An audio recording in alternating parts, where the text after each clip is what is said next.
But Mark is a short gospel. It's a sharp gospel. It gets straight to the point without any by your leave. Here we are, bang in the middle of the first scene. We'll come back to that in a minute as well. But of course, when we're reading Mark's gospel, we are reading about Jesus. But we're not just reading about Jesus. You can't flatten out the four gospels and say, well, they're all basically saying the same thing. People have tried to do that. But if we've been given these four separate books, Matthew and Mark and Luke and John, then we are wise to pay attention to what is specific about those books.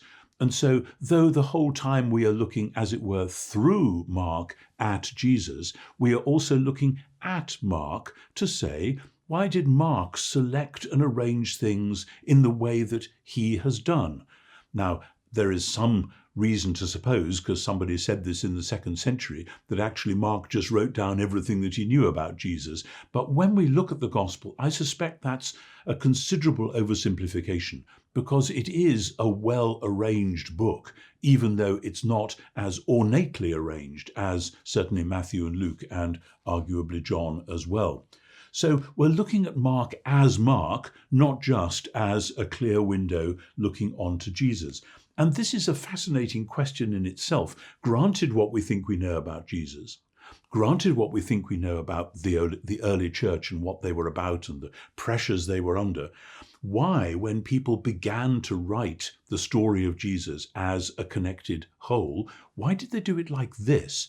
They didn't have any models for this. There is no book before the four Gospels that's just that kind of thing. So they would be saying to themselves, I'll do one like that. Somebody inaugurated basically a new genre.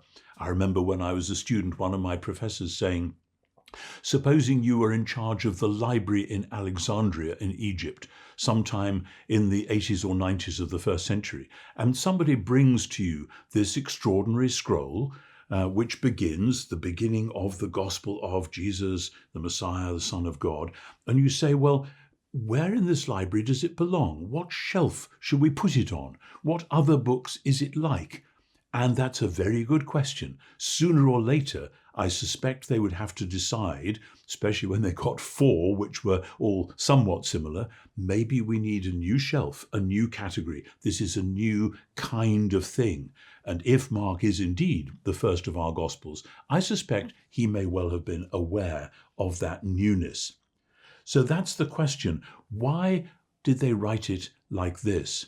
Now, at one level, yes, people had come to believe in Jesus. People had come to experience him as the living Lord, the one who was rescuing them not only from sin and quite possibly disease, but also in some bigger, deeper sense that they were coming to explore. But it wasn't just that they wanted to know more about Jesus. They wanted to know more about what God had done in and through Jesus. What was the achievement as a result of which now they were the people they were called to be. And so when we're reading the four Gospels, and this is particularly true of Mark, we're looking at several different things that are going on at the same time. The first thing that's going on, of course, is that this is a sort of biography of Jesus. It's quite like several ancient biographies, although, of course, Mark doesn't have anything about Jesus' birth, and there's lots of other things which the other Gospels give us, which Mark doesn't tell us either. But it is basically a book purporting to be about a man who lived in the first third of the 1st century AD, but it's also, as well as being a sort of biography of Jesus, it's a book about how the great story of Israel in the scriptures of Israel came to fulfillment. Mark begins right away after the opening line with a couple of quotations from Israel's scriptures in order to say, when we look at Jesus, we're looking at somebody who came to prominence at the time of John the Baptist. And when we look at John the Baptist, we're looking at somebody who is the fulfillment of these scriptures. So there is a sense that, yes, it's a story of Jesus, but it's also the story of how Israel's great narrative came to its fulfillment. And therefore, it is also, and this is really the big one, I suppose, it's also about how God's kingdom on earth as in heaven got launched, how Jesus through the strange things that he did and through what happened to him, how Jesus launched that new mode of being, that new epoch of world history, that new community of people, which loosely gets called the kingdom of God. In other words, the place where God himself takes his power in a new way and reigns over his world in a new way, the way that the scriptures had always pointed to, but until that point that hadn't yet been realized. The result of that, and this comes through very clearly right from the beginning pretty well, is that this precipitates Jesus and then his followers into confrontation, into danger.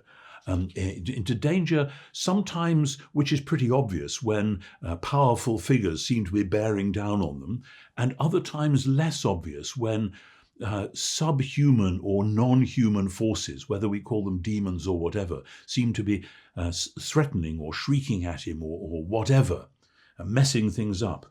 And there's that sense, this is not a smooth narrative just flowing forwards. It's jerky because things are happening which are posing danger and threats. And therefore, as a result, this is a book which tells a story inviting its readers to become part of the story themselves. It isn't just, oh, look, isn't that interesting? That's how it happened way back when.